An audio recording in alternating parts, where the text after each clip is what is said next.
Bob, how excited are you guys to get started? Well, we're certainly excited. We've been doing skill instruction for the last 10 days, and so we've been able to get some limited work in. But to be out here and be able to start together and be out here on a consistent basis, I know we're all looking forward to it.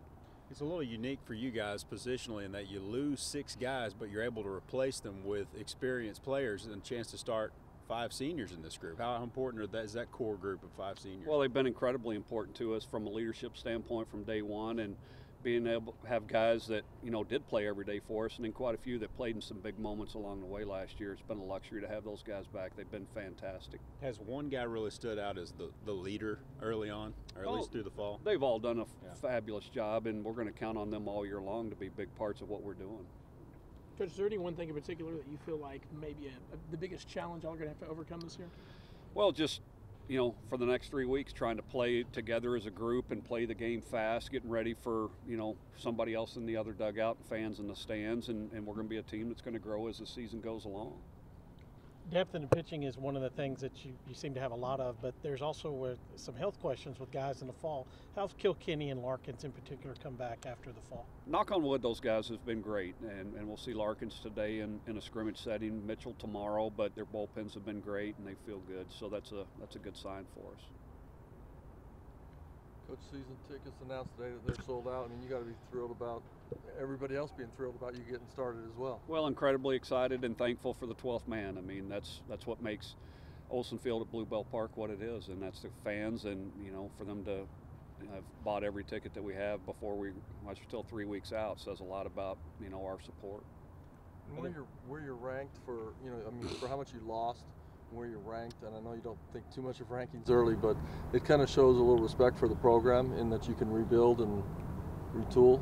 Yeah, I think so, but if we were ranked 3rd or 4th in the country, I would tell you the rankings don't matter. It's about the last ranking at the end of the year, and for us it's just about going out and playing good and getting a little better each day.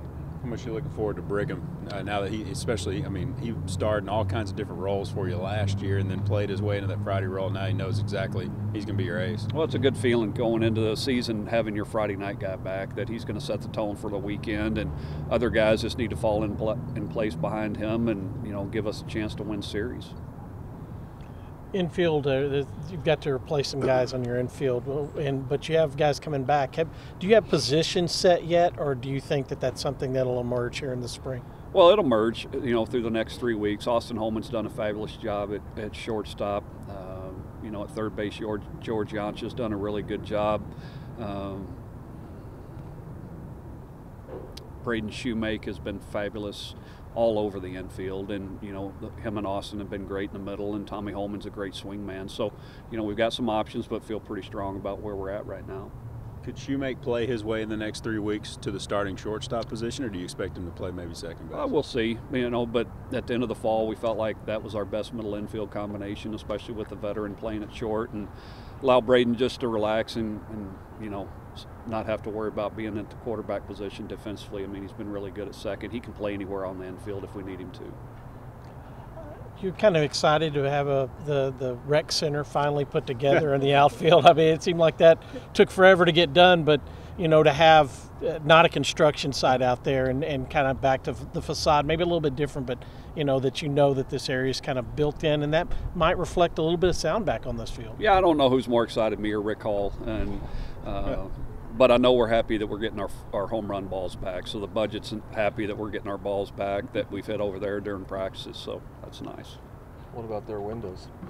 Yeah, we'll see. We haven't had anybody hit one that far yet, but we'll hopefully test those out when that south wind starts blowing. You might have a little more room than maybe you thought you had. Is there going to be any plans for some bleachers out there or anything? It's down the road. It's some hopes and dreams, and we'll see what happens over the course of the next 2 or 3 years.